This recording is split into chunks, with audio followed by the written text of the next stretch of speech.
Operazione anticamorra ai danni del clan Mazzarella, catturato a Chioggia il 48enne Ciro Oliviero, bloccato dai carabinieri di Napoli e Chioggia. È stato trovato morto Maurizio Contessotto, pensionato 70enne scomparso da Maserata. L'allarme lanciato da un pescatore che ha visto il corpo galleggiare in un tratto tra San Donà e Musile di Piave. Ha visto un ladro che stava mettendo a segno un furto, lo ha ripreso con il cellulare, il commerciante è stato picchiato con calci e pugni, è accaduto nel cuore di Vicenza. Domani a Vidora, secondo sopralluogo per fare luce sugli ultimi istanti di vita di Marangon, toccherà ai vigili del fuoco ispezionare la scarpata sotto la terrazza dell'abbazia. 6 persone sono finite nei guai per gli attentati incendiari di pizzeria ad Acuti, messi a segno tra Cassola e Rosà. Per gli inquirenti il mandante è l'ex titolare dei locali, i motivi sarebbero di natura economica. Temperature in rialzo nelle prossime ore, Padova e Verona, le province più bollenti. Il presidente Luca Zaia lancia un appello ai venti. Morso da una foca mentre in vacanza all'estero, un minorenne padovano rischia di contrarre la rabbia e scatta la profilassi. L'Unze Euganea invita i viaggiatori attenzione agli animali selvatici. Più 25% di casi Covid in una settimana a causa della nuova variante KP3. Il virologo Pregliasco, in autunno vaccini per i più fragili. Il telegiornale del Veneto, buonasera, ben ritrovati. Partiamo con l'arresto del camorrista. È stato fermato a Chioggia, un camorrista in fuga unico scampato ad una maxi operazione condotta il giorno prima dai carabinieri di Napoli, in cui erano state arrestate più di 20 persone. L'arresto a Chioggia. È un arresto eccellente che conclude una vasta operazione anticamorra iniziata in Campania, quello portato a termine a Chioggia dai carabinieri del nucleo investigativo di Napoli con la collaborazione dei militari della compagnia locale. In manette è finito Ciro Oliviero, 48enne del clan Giuliano, appartenente al più ampio clan Mazzarella, definito come l'addetto alla riscossione del pizzo sulla prostituzione dal boss pentito Salvatore Giuliano.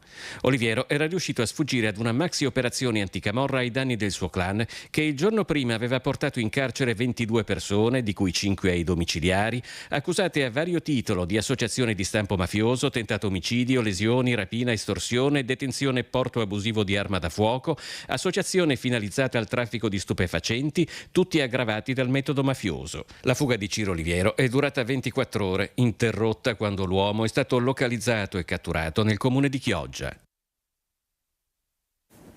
La morte di Alex Marangona domani a Vidora, secondo sopralluogo per fare luce sugli ultimi istanti di vita del 25enne. Toccherà ai vigili del fuoco ispezionare la scarpata sotto la terrazza dell'abbazia.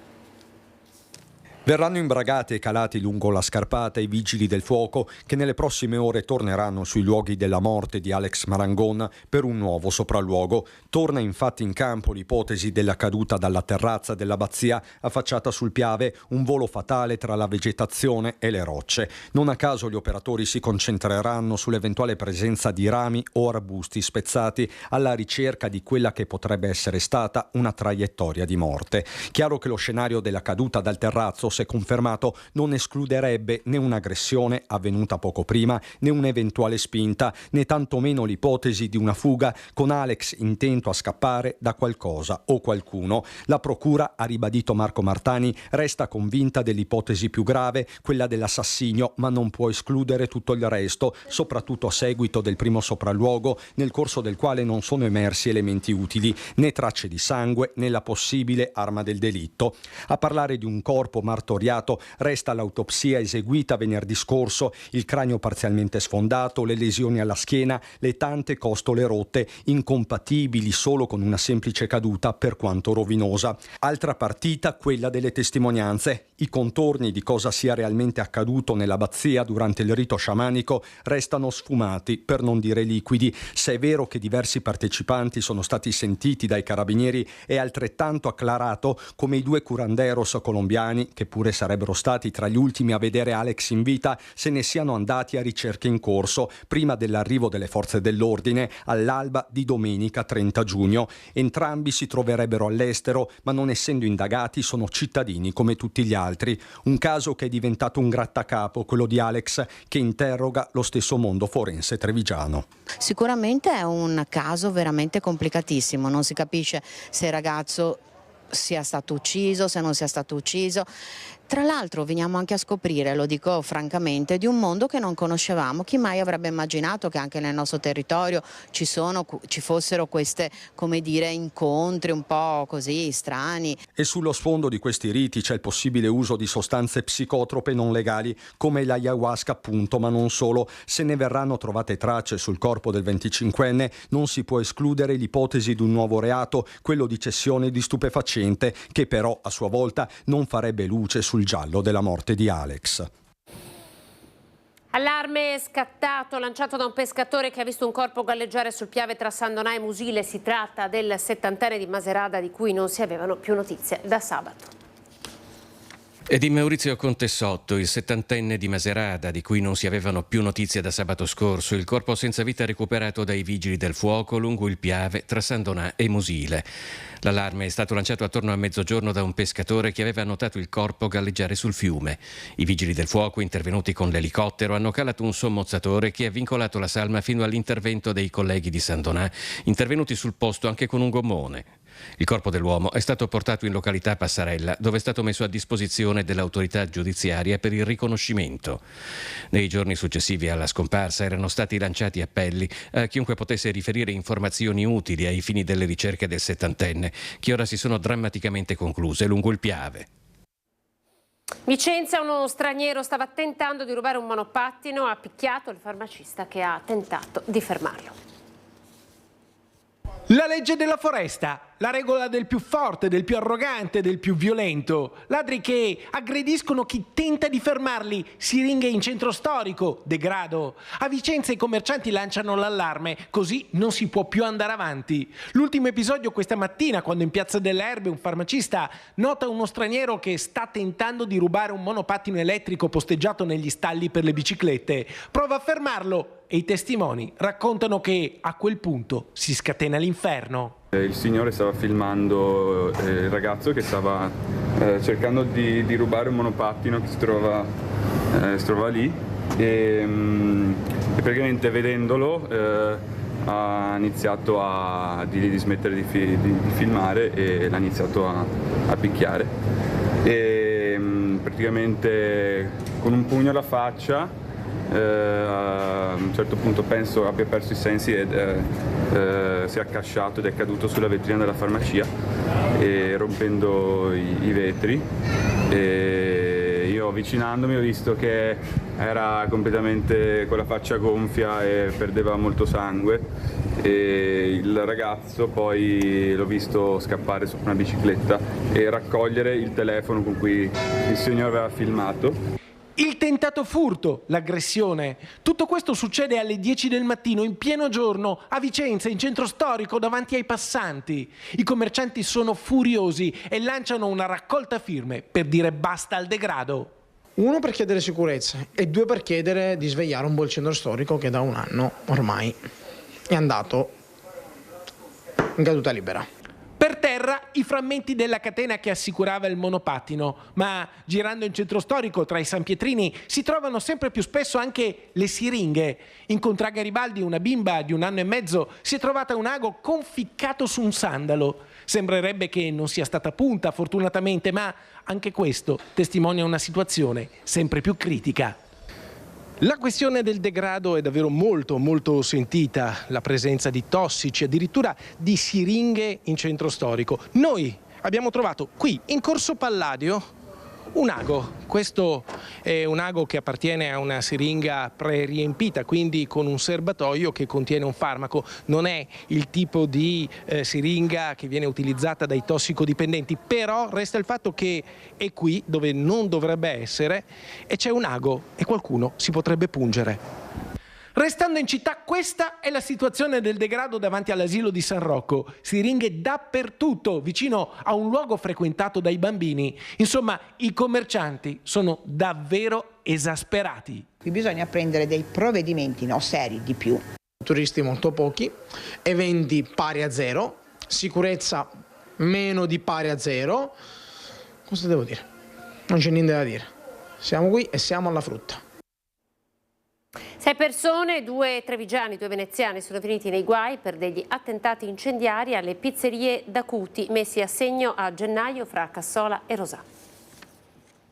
Avrebbe assoldato un uomo per organizzare 3 attentati incendiari ai danni di 2 pizzerie di Rosà e Cassola, come forma di ritorsione nei confronti degli attuali gestori ai quali aveva ceduto l'attività con un contratto di subaffitto d'azienda. Il rapporto era sfociato in disaccordi di natura economica e quindi il 61enne di Bassano, finito nel mirino dei carabinieri, avrebbe deciso di affidare un coetaneo croato, residente in provincia di Treviso, l'organizzazione degli attentati incendiari che avevano colpito la pizzeria ristorante d'Acuti di Cassola e Villa d'Acuti a Rosà. Tutte le azioni erano avvenute a gennaio di quest'anno e secondo gli inquirenti sono state messe in atto dalla stessa mano, quella di un croato di 57 anni residente nel Pavese. L'uomo era stato accompagnato alle pizzerie da un 39enne serbo che vive a Mestre e da una 36enne trevigiana e in uno dei 2 blitz anche da un 31enne serbo già detenuto nella casa circondariale di Venezia per altri motivi. Le indagini sono proseguite per mesi e nelle scorse ore i carabinieri della compagnia di Bassano del Grappa hanno proceduto a dare esecuzione alle ordinanze di custodia cautelare emesse dal GIP del Tribunale di Vicenza su richiesta della locale procura. L'azione dei militari è scattata fra Padova, Pavia, Treviso e Venezia nei confronti delle 6 persone ritenute a vario titolo coinvolte nel triplo attentato incendiario. Per il 61enne bassanese ritenuto essere il mandante, per l'organizzatore e per l'autore materiale è scattata la custodia cautelare in carcere. Per gli altri sono stati disposti gli arresti domiciliari. Gli attentati incendiari, dei quali solo 2 riusciti effettivamente, avevano scosso il bassanese e creato enormi problemi ai gestori dei 2 locali. Villa d'Acuti infatti era stato reso inagibile dalle fiamme e i danni erano stati molto ingenti. Lonigo, la tragedia di ieri sera dove Simone Dotto, 47 anni, ha perso la vita cadendo con il trattore da un terrazzamento. Stava lavorando per conto terzi. Lonigo, sono le 10:30 di sera quando in via Carlo Ridolfi un piccolo trattore si rovescia travolgendo un uomo che purtroppo è morto. La vittima si trovava nella proprietà quando è precipitato con il trattorino da un terrazzamento. I vigili del fuoco, allertati, si sono precipitati sul posto con lo Spisal e i carabinieri che sono impegnati a ricostruire le cause dell'incidente.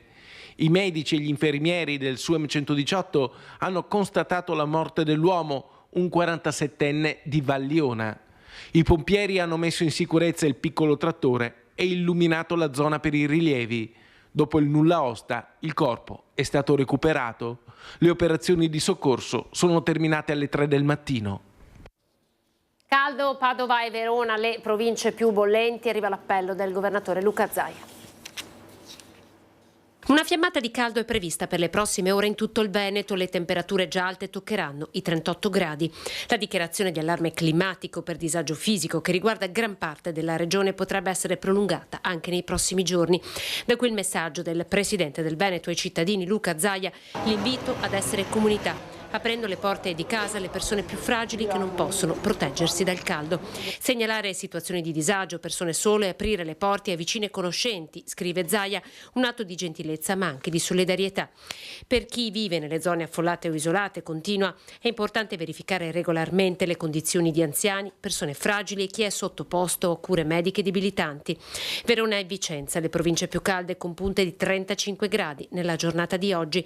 Intanto c'è l'allerta meteo nelle zone montane per le prossime ore. Il bollettino meteo di ARPAV prevede possibili fenomeni temporaleschi anche intensi. Minorenne morso da una foca mentre si trovava in vacanza, scatta la profilassi antirabbica. Un caso più unico che raro, quanto accaduto ad un minorenne padovano che è stato morso da una foca durante una vacanza in Sudafrica. Una volta rientrato in Italia è stato sottoposto alla profilassi antirabbica dall'Ufficio Igiene e Sanità Pubblica dell'USL 6 Ugane. Il minore era stato morso dalla foca durante un'escursione fatta 3 settimane fa in un parco faunistico. Nello stesso periodo sulla costa sudafricana era stata rinvenuta una foca morta risultata positiva ai test per il virus della rabbia. Arrivato in Italia è scattata la profilassi d'urgenza in collaborazione con l'ospedale di Cittadella. Esiste la possibilità di vaccinarsi anche post esposizione con 4 dosi e con la prima dose si danno anche delle immunoglobuline e poi possibile vaccinarsi anche per esposizione, ovviamente soprattutto per le persone che vanno in contesti ad alta endemia oppure in zone agricole o forestali. L'USL Euganea, allertata dal Ministero della Salute e dalla Regione Veneto, sta monitorando attentamente il caso, che è molto raro in letteratura. La profilassi prevede la somministrazione del vaccino antirabico e di immunoglobuline solo per chi viene morso, non per i familiari, in tutto 4 dosi. Nell'ultimo mese altri 2 residenti in provincia di Padova sono stati sottoposti a vaccinazione antirabica dopo essere stati morsi da 2 cani randagi in zone estere endemiche, a Bali e in Bolivia. Come igiene pubblica, come Dipartimento di Prevenzione, è quello di raccomandare caldamente intanto dei comportamenti da parte dei nostri cittadini che in questo periodo, soprattutto di vacanze, vanno anche all'estero, è quello di non avvicinare gli animali, soprattutto gli animali non conosciuti, i randagi, stare alla larga, diciamo, è se volete un suggerimento semplice ma di grande efficacia. La rabbia è una malattia pericolosa e mortale che non si vede da anni nel nostro paese. Gli ultimi casi risalgono a circa 10 anni fa. KP3, la nuova variante Covid, più 25% di contagi nell'ultima settimana. In questo momento siamo in una situazione di rialzo, non macroscopico come appunto nelle prime ondate, ma purtroppo nuove varianti, in particolare una si chiama KP3 1.1. Un virus che fa meno paura, ma che ogni 4-6 mesi trova una nuova strada per aggirare il nostro sistema immunitario. Ha un nome, la nuova variante del Covid. I dati segnano un rialzo dei contagi, più 25% in una settimana, a confermarlo il virologo Fabrizio Pregliasco. Un virus che è immunoevasivo, cioè che riesce a schivare quell'immunità ibrida che noi ci siamo guadagnati, nel senso che ognuno di noi è venuto già in contatto col virus. Febbre, tosse, affaticamento, dolori muscolari, sintomi simili a quelli dell'influenza. Resta la perdita di gusto e olfatto, il minimo comune denominatore di quasi tutte le varianti e tratto distintivo di Covid. K3.1, sottovarianti di JN1, diffusa a partire dallo scorso dicembre. Variante contagiosa ma non aggressiva. I sintomi più gravi possono interessare malati cronici e pazienti immunodepressi. Non sono numeri pesanti, però purtroppo ogni settimana in Italia decedono ancora 20 persone. Il numero non fa le notizie del passato, sono persone anziane, fragili, con tante altre patologie, però avrebbero potuto vivere ancora se non avessero inciampato in questo virus. A conferma del consiglio di ricordarsi di indossare la mascherina in ambienti ospedalieri oppure quando si è in presenza di persone fragili per i quali il Covid ancora in futuro sarà un problema. E in questo senso il messaggio che volevo dare è nel prossimo autunno sarà necessario per le persone anziane e fragili eseguire una dose di richiamo col vaccino aggiornato JN1 e si potrà cogliere l'occasione di eseguire contemporaneamente nella stessa seduta 2 iniezioni per proteggersi dall'influenza e per proteggerci dal Covid. La storia di Leopoldo Socche, 64 anni di Padova, da un mese vive in auto, lo stipendio non basta per pagare un affitto. Un mese fa io ho dovuto lasciare libero l'alloggio che mi era stato messo a disposizione da questo mio amico e purtroppo non avendo risorse, non avendo disponibilità e liquidità, l'unica soluzione è stata quella appunto di ricoverarmi nella mia auto. È una situazione invivibile, indecorosa e soprattutto non vedo soluzione nel breve futuro. Leopoldo ci apre la porta della sua auto che da un mese è la sua casa. Qui c'è il letto, dice indicando il sedile posteriore, qui la cucina e la farmacia mostrando il portaoggetti, il sedile anteriore con i pochi indumenti e l'armadio. 64 anni, originario di Limena, Leopoldo è un vigilante e se il suo stipendio di 1.200 euro non basta per un affitto, ci sono 400 euro degli alimenti da pagare all'ex moglie da cui è separato da 4 anni. Per qualche tempo ha vissuto in un alloggio messo a disposizione da un amico, ma ora questo non è più disponibile. È una cosa molto dura affrontarla, anche perché purtroppo per me io ho anche problemi di salute abbastanza complessi, nel senso che 4 anni fa ho subito un infarto, ho 2 stent coronarici, ho praticamente la rotola della gamba sinistra frantumata, ho un tendine spezzato, ho un'ernia inguinale e purtroppo per me è veramente una cosa molto dura. Teniamo anche presente un'altra cosa, purtroppo, e qui non mi vergogno a dirlo, purtroppo ci sono state delle volte, dei momenti in cui ho dovuto saltare anche qualche pasto. La storia di Leopoldo Soc è stata resa nota da ADL Cobas, il sindacato che lo segue come lavoratore per cercare di ottenere uno stipendio congruo e una risposta sul fronte delle politiche abitative. Il tribunale ha disposto che l'alloggio dove vive la ex moglie, disoccupata e nulla tenente, sia intestato a lui e quindi le risposte dai servizi sociali tardano ad arrivare. Io chiedo alle istituzioni, al governo, allo Stato di sanare questa situazione. È una cosa che grida vendetta e grida vergogna. Non possiamo permetterci una cosa del genere. Un paese progredito socialmente, industrialmente, tecnologicamente non può permettersi una situazione del genere.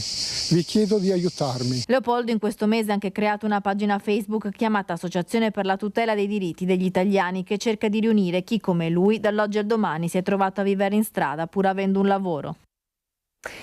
In chiusura ci sono gli alpini con il centenario ad Asiago di sabato, che ovviamente la nostra emittente seguirà in diretta.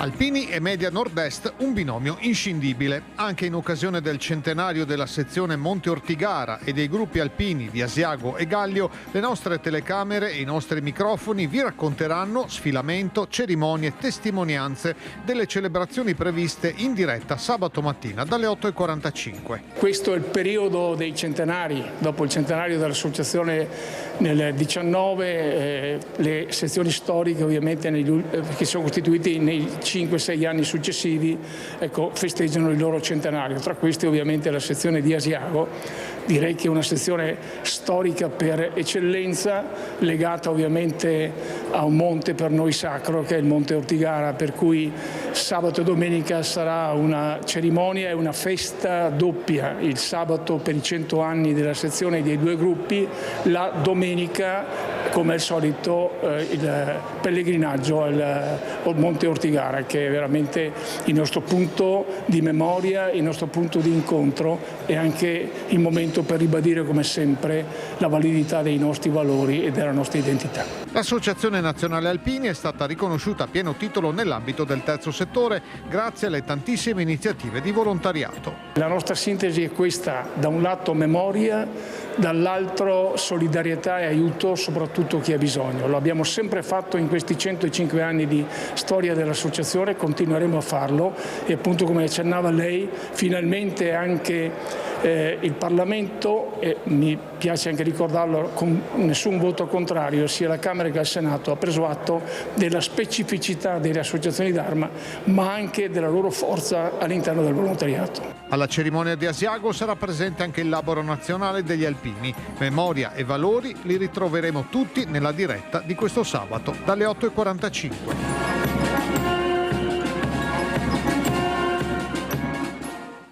Siamo al termine, dopo di noi il telegiornale di Venezia e prima il meteo. Grazie per essere stati con noi, arrivederci.